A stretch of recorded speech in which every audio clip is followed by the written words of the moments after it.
నమస్కారం. ఈరోజు మనం బౌద్ధ తత్వశాస్త్రంలోకి కొంచెం లోతుగా వెళుతున్నాం. ఒక శక్తివంతమైన, చాలా నాటకీయమైన సంభాషణను పరిశీలిద్దాం. అవును, ఇది కేవలం ఒక ఉపన్యాసం కాదు, ఒక ముఖాముఖి వాదన లాంటిది. దీని పేరు వసల సుత్త, అంటే బహిష్కృతులపై ఉపన్యాసం. మన చర్చకు ఆధారం బుద్ధుడికి అగ్గిభారద్వాజ్ అనే ఒక బ్రాహ్మణుడికి మధ్య జరిగిన సంభాషణ. ఆ బ్రాహ్మణుడు చాలా కోపంగా ఉంటాడు కూడా. అవును, మనం దీన్ని ఎందుకు చర్చిస్తున్నామంటే, వేల ఏళ్ల క్రితం పుట్టుకే ఒక వ్యక్తి విలువను నిర్ణయించే ఆ కాలంలో బుద్ధుడు ఆ భావనను పూర్తిగా ఎలా మార్చేశారో అర్థం చేసుకోవడం. అంటే ఒక వ్యక్తి హోదాను వారి పుట్టుక కాదు, వారి చర్యలే నిర్ణయిస్తాయని చెప్పడం. అది ఆ కాలోనికి ఒక సామాజిక విస్ఫోటన లాంటిది. కరెక్ట్. ఒక శాశ్వతమైన ట్యాగ్ను ప్రశ్నించడం లాంటిది. సమాజం పునాదులనే కదిలించినట్టు. అందుకే ఇది చాలా ప్రత్యేకమైనది. సరే, ఆ సంభాషణతోనే మొదలుపెడదాం. కథ చాలా సాధారణంగా మొదలవుతుంది. బుద్ధుడు శ్రావస్తి నగరంలో భిక్ష కోసం తిరుగుతూ అగ్గిభారద్వాజ అనే బ్రాహ్మణుడి ఇంటి ముందు ఆగుతాడు. ఆ సమయంలో ఆ బ్రాహ్మణుడు యజ్ఞం చేస్తూ ఉంటాడు. అవును, బుద్ధుడిని చూడగానే అతనికి విపరీతమైన కోపం వస్తోంది. ఓ ముండక, ఓ బహిష్కృతుడా, అక్కడే ఉండు, నా దగ్గరకు రాకు అని గట్టిగా అరుస్తాడు. ఒక్క క్షణం ఆ దృశ్యాన్ని ఊహించుకుందాం. ఆ కాలంలో బ్రాహ్మణులకు సమాజంలో అంటే అత్యున్నత గౌరవం ఉండేది. వారి మాటే శాసనం. వర్ణ వ్యవస్థ చాలా కఠినంగా ఉండేది. అవును, మీరు ఏ కులంలో పుడితే జీవితాంతం అదే హోదా, అవే పరిమితులు. సామాజికంగా పైకి ఎదగడం దాదాపు అసాధ్యం. అలాంటి పరిస్థితుల్లో ఇది సాధారణమే. కాని బుద్ధుడి ప్రతిస్పందన అది అసాధారణమైనది. ఆయన కోప్పడలేదు, వాదించలేదు. బదులుగా చాలా ప్రశాంతంగా ఒక ప్రశ్న అడిగాడు. బ్రాహ్మణ, అసలు బహిష్కృతుడంటే ఎవరు? లేదా ఒక వ్యక్తిని బహిష్కృతుడుగా మార్చే లక్షణాలు ఏంటో నీకు తెలుసా అని. ఆ ప్రశ్నలో అద్భుతమైన శక్తి ఉంది. అది ఒక సాధారణ ప్రశ్న కాదు. ఆ బ్రాహ్మణుడి అహంకారాన్ని, అతని నమ్మకాల పునాదులనే సవాలు చేసింది. అంటే, నువ్వు నన్ను ఆ మాట అంటున్నావు, కాని ఆ మాటకు అర్థం తెలుసా అని అడగడం. కరెక్ట్. అలా అడగడం ద్వారా బుద్ధుడు సంభాషణ యొక్క నియమాలను మార్చేశాడు. దృష్టిని తనమీద నుంచి ఆ పదం యొక్క నిర్వచనం మీదకు మళ్లించాడు. అదొక మేధోపరమైన ఎత్తుగడ. ఆ బ్రాహ్మణుడు తనకు తెలియదని ఒప్పుకున్నప్పుడు బుద్ధుడు చెప్పిన సమాధానమే ఈ సుత్తం యొక్క ఆత్మ. అవును.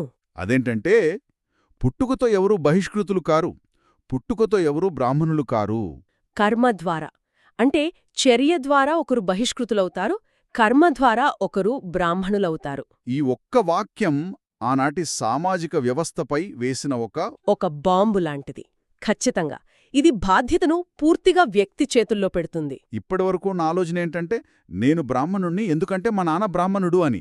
అవును, బుద్ధుడు దాన్ని తిరస్కరించి, లేదు, నీ గుర్తింపు నీ వారసత్వం కాదు, నీ ప్రవర్తనే, నీవు ఎవరు అనేది నీ చేతుల్లోనే ఉంది అని ప్రకటించారు.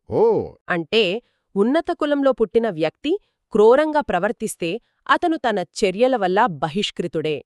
అలాగే అట్టడుగు కులంలో పుట్టిన వ్యక్తి సద్గుణాలతో జీవిస్తే అతను తన చర్యల వల్ల శ్రేష్ఠుడు లేగా నిజమైన బ్రాహ్మణుడు అవుతాడు. ఇది వ్యక్తిగత స్వేచ్ఛకు, నైతిక బాధ్యతకు ఇచ్చిన ఒక గొప్ప పిలుపు అన్నమాట.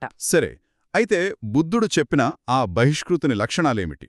ఒక వ్యక్తిని నైతికంగా పతనం చేసే ఆ విషపూరిత ప్రవర్తనల జాబితాను ఆయన ఎలా వివరించారు? ఆయన చాలా స్పష్టమైన జాబితా ఇచ్చారు. మన మూల గ్రంథం ప్రకారం చూస్తే వాటిని 4 ప్రధాన వర్గాలుగా విభజించవచ్చు. ఓకే. మొదటిది వ్యక్తుల మధ్య శత్రుత్వం, అంటే కోపం, పగ, ద్వేషం వంటివి మనసులో పెట్టుకోవడం. జీవులను హింసించడం, ప్రాణుల పట్ల కనీస దయాకరుణ లేకుండా ఉండటం. అంటే కేవలం శారీరక హింస మాత్రమే కాదు, మానసిక హింస కూడా ఇందులో భాగమేనని స్పష్టమవుతోంది. ఆ ద్వేషం ఇతరులకన్నా ముందు మనల్నే కాల్చేస్తుందన్నమాట. అవును, అది అంతర్గత హింస. ఇక రెండవ వర్గం వ్యక్తిగత నిజాయితీ, నైతికత లోపించడం. అంటే మోసం, అబద్ధాలు. కరెక్ట్. కపటంగా ఉండటం, దొంగతనం చెయ్యటం. ముఖ్యంగా ఆయన హిరి మరియు ఒత్తప్ప లేకపోవడాన్ని చాలా తీవ్రంగా పరిగణించారు. ఈ పదాలు ఆసక్తికరంగా ఉన్నాయి. హిరి, ఒత్తప్ప అంటే ఏమిటి? బౌద్ధ తత్వశాస్త్రంలో ఇవి చాలా కీలకమైనవి. వీటిని లోకపాల ధర్మాలు అంటారు. ప్రపంచ సంరక్షకులనా? అవును. హిరి అంటే నైతిక సిగ్గు. అంటే ఒక తప్పు చేయడానికి మన అంతరాత్మ సిగ్గుపడటం. ఛీ నేనిలాంటి పని చెయ్యకూడదు అని మనకు మనమే చెప్పుకోవడం. ఒత్తప్ప అంటే నైతిక భయం. ఒక తప్పు చేస్తే కలిగే పరిణామాల పట్ల, కర్మఫలం పట్ల ఉండే ఒక ఆరోగ్యకరమైన భయం. ఒక ఆధునిక ఉదాహరణతో చెబితే? తప్పకుండా. అర్ధరాత్రి ఎవరూ చూడనప్పుడు కూడా రెడ్ లైట్ దగ్గర ఆగడం హిరి, అది నియమాన్ని ఉల్లంఘించడం తప్పు అనే అంతర్గత సిగ్గు. ఓకే. అదే సమయంలో పోలీసులకు దొరికిపోతానేమో, ఫైన్ కట్టాల్సి వస్తుందేమో అనే భయం ఒత్తప్ప. ఓ, ఇప్పుడు స్పష్టంగా అర్థమైంది. ఈ రెండు లేని వ్యక్తి ఎలాంటి తప్పు చేయడానికైనా వెనుకాడడు. అందుకే అతను బహిష్కృతుడవుతాడు. సరిగ్గా. ఇదొక రకమైన నిర్లక్ష్యం.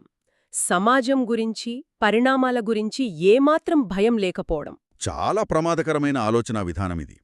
ఇక మూడవ వర్గమేమిటి? మూడవది అహం మరియు గర్వం.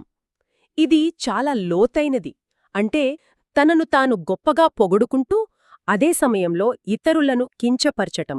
తన పుట్టుక, సంపద, వీటివల్ల తను గొప్ప అని భావించటం. అవును. నిరంతరం ఇతరులలో తప్పులు వెతకడం, వారిని తక్కువ చేసి మాట్లాడటం. ఈ తమను తాము పొగుడుకుంటూ ఇతరుల్ని తృణీకరించడమనే ఆలోచన వింటుంటే ఇది వేల సంవత్సరాల క్రితం చెప్పినట్లు లేదు. నిజమే. ఈనాటి సోషల్ మీడియా యుగానికి అద్దం పడుతున్నట్టుంది. ఇది ఎంత ఆధునికంగా ఉందో కదా. ఖచ్చితంగా. సాంకేతికత మారింది కాని మానవ స్వభావంలోని ఈ బలహీనతలు మారలేదు. అప్పుడు వేదికలు తక్కువ, ఇప్పుడు వేదికలే మన ప్రపంచం.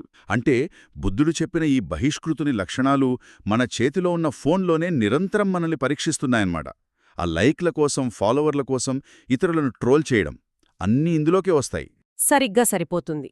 ఇక నాలుగవ, చివరి వర్గం ఆధ్యాత్మిక దుర్బుద్ధి.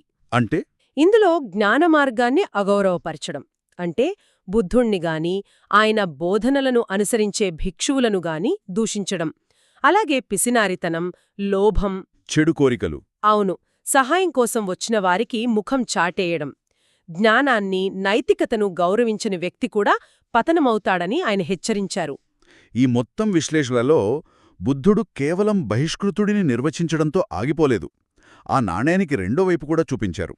బ్రాహ్మణుడిని కూడా కొత్తగా నిర్వచించారు. ఇది నిజంగా ఆసక్తికరమైన మలుపు. అవును, ఇది చాలా కీలకమైన అంశం. ఆయన కేవలం ఒక వ్యవస్థను విమర్శించి వదిలేయలేదు, దానికి ఒక ప్రత్యామ్నాయ ఆదర్శాన్ని కూడా అందించారు. ఆయన ప్రకారం నిజమైన బ్రాహ్మణుడంటే పుట్టుకతో వచ్చినవాడు కాదు. ఎవరైతే తన మనస్సును, మాటలను, చర్యలను శుద్ధి చేసుకుంటారో, ఎవరైతే మనమిందాక చెప్పుకున్న కోపం, పగ, అహంకారం వంటి మలినాలను తొలగించుకుంటారో వారే నిజమైన బ్రాహ్మణుడు. అవును, మీ చర్యలే మిమ్మల్ని బ్రాహ్మణుడిగా చేస్తాయి, మీ పుట్టుక కాదు. ఇది చాలా శక్తివంతమైన ఆలోచన. కాని ఒక సందేహం. బుద్ధుడు బ్రాహ్మణుడు అనే పదాన్ని పూర్తిగా తిరస్కరించకుండా దానికే కొత్త అర్థాన్ని ఎందుకిచ్చుంటారు? ఇది అద్భుతమైన ప్రశ్న. ఇందులో బుద్ధుడి బోధనా పద్ధతి యొక్క గొప్పతనం కనిపిస్తుంది. ఆయన ఉన్న వ్యవస్థను నాశనం చేయాలని చూడలేదు, దాన్ని సంస్కరించాలని చూశారు. ఓకే.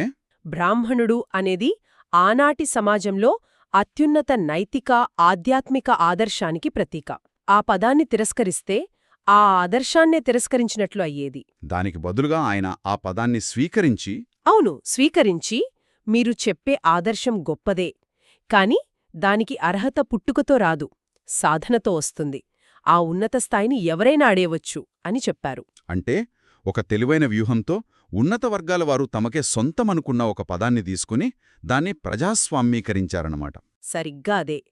ఆయన ద్విజుడు అంటే రెండుసార్లు జన్మించినవాడు అనే పదాన్ని ఉపయోగించిన విధానంలో కూడా ఇదే తెలివి కనిపిస్తోంది. అవును, సాంప్రదాయికంగా అది ఉన్నత కులాల వారికి వర్తిస్తుంది కదా. అవును, కాని బుద్ధుడు దాని అర్థాన్ని మార్చారు. చెడును విడిచిపెట్టి మంచిని స్వీకరించినప్పుడు కలిగే అంతర్గత పరివర్తనే అసలైన రెండవ జన్మ అన్నారు.